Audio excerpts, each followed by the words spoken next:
Hi everybody, I'm Dr. Renee Lee. I wanted to stop by real quick today to talk a little bit about acupuncture and allergies.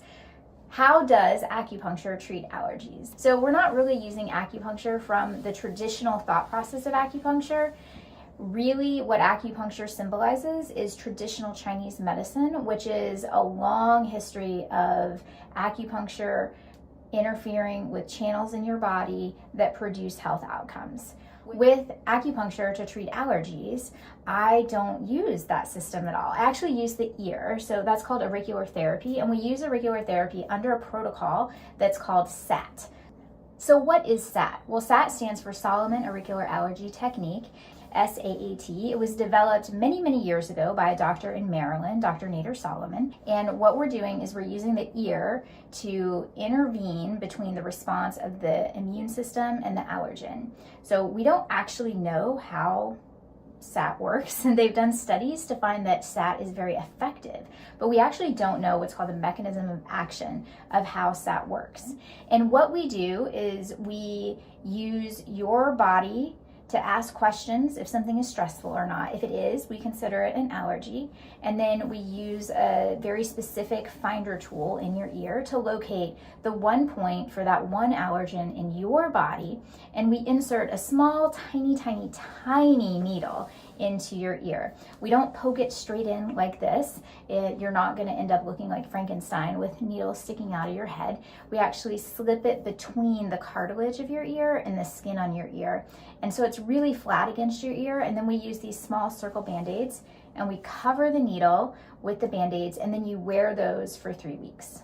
So let's go ahead and talk about some common questions related to SAAT. So why should you come in to get SAAT, and would it work for you? So we have patients come in from all over America actually to get SAAT, and they're using it for things such as allergies to dogs or cats, trees, flowers, pollen, dust mites, mold.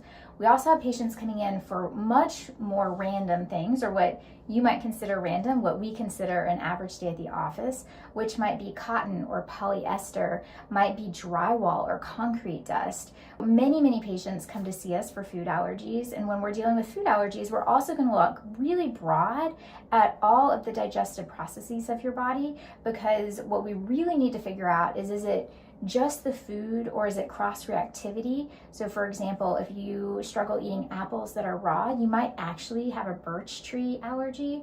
So we go really deep into what are the underlying issues for those allergies.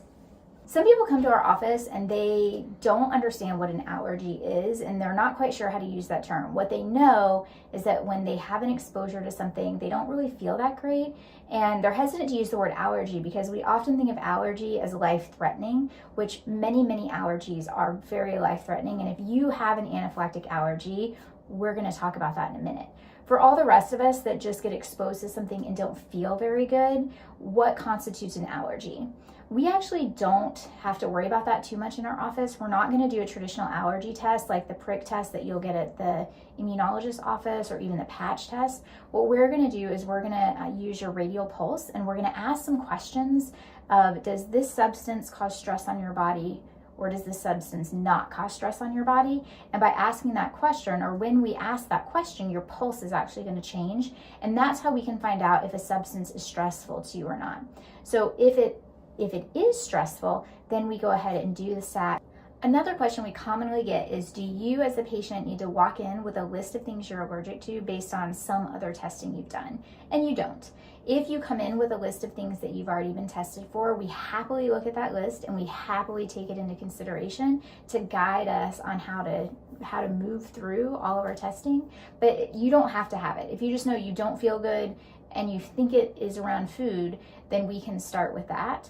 If you know you don't feel good when you go outside and you're not sure what environmental trigger it is, that's okay. We can just start with that and go from there. If you've already done extensive testing through your doctors, or a nutritionist sometimes will run an allergy panel also, then that's great. Like, bring it in. The more information is better for us, because we do get to then know how we're starting, but it's definitely not a requirement. So don't let that get in the way of seeking out a provider who does SAAT. We do a lot of testing in our office that is very non-invasive, and it's very simple. All you you have to do is lay flat on the table, and then we do hold that radial pulse, and we use your ear as our information source to ask, does this item cause stress or not? So if you haven't done all the other traditional Western medicine testing, that's totally fine. We do our testing at the office that is, again, completely non-invasive. It's very restful. So what if you're taking allergy shots or allergy medicine to control your allergies? Is it okay to come and do SAAT? Absolutely. Of course, we always recommend you maintain going and seeing your regular doctors, so please continue what you're currently doing. And then as a supplement, you can receive the SAAT treatment so that you can interrupt that responsiveness. What if you are anaphylactic to a substance? Should you receive SAAT? The short answer, yes, please come and get SAAT. Should you ever expose yourself to that substance again? No, not voluntarily. So in that situation, what we're looking for SAAT to do is to be a beautiful insurance policy for you. If you have alpha-gal and you're anaphylactic to a steak, do not go eat a steak. At no point is SAAT recommended to cure your anaphylactic allergy. What we are hoping that SAAT does in that moment is to actually reduce the reactivity so that if you get exposed to beef or any other aspect of alpha-gal in the future, that you actually do not go into an anaphylactic. So when I say insurance policy, what that means is if you have an exposure to something, that hopefully the SAAT has taken away the anaphylactic response and you will be okay. Another question we often hear is, can I treat multiple allergies at one time? Well, yes and no. So one needle represents one allergy. If you have an allergy that, like, you come in and you tell us you have a tree allergy, okay, that's great, but rarely are people allergic to just one tree. So you have a tree allergy, but we then have to go through and figure out how many trees are you allergic to, and every single tree is going to require a different needle. We normally put between 5 to 7 needles in your ear at one time. We find that's the most comfortable for patients. So we can treat multiple things at one time, but if you are allergic to many different varieties of trees or many different varieties of grass, then we're probably going to have to use multiple needles to get through all of the varieties that you're allergic to. However, since we can do multiple needles in the ear at once, we can move through that list faster. A common question I hear is, do you work with kids? Yes, I love working with kids. Kids are so much fun to work with. They tend to have really much faster response and change than adults do. And so we love working with kids. It really is on the parent to understand how their kid is going to interact with the needles.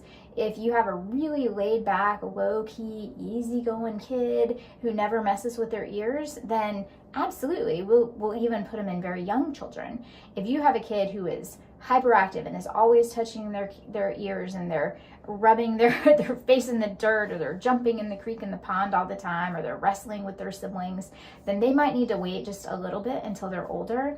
But we do have some other options for allergies for them that still don't have any contraindications. So reach out to us to find out what those are. We'd be happy to talk to you about it. So the short answer is yes, we work with kids. The long answer is we have to partner with the parents to make sure that each individual child has the maturity to be able to wear the needles. One question we regularly hear is it going to hurt? I don't want to be hurt, and I'm scared of needles. Usually SAAT does not hurt. I can't guarantee that it's not going to hurt when we first put the needle in, but if it does hurt, it's sort of like a wave. So you'll feel the pain or pressure, and then it's going to drop back down. Before we put any Band-Aids on your ears, we are always going to make sure that you're not left in any pain, because you shouldn't even notice you have the needles in once they're in. The only other time that SAAT can hurt is if you get out of the shower and you go to dry your hair and you bonk your ear and you press it with the towel. You are not going to forget in that moment that you have ear needles. Sometimes for the first couple days too, if you roll over in the night and you put your head on your pillow and you put pressure on that ear, it's going to hurt. Also, dogs or kids that might be jumpers, they'll sometimes jump up into your ear, and in that moment you are very familiar with those needles in your ear. But otherwise, SAAT should not hurt. So how do you know if SAAT might work for you? The only way you're going to know is if you come and test it. Do you have allergies? If you do, SAAT is probably going to work for you.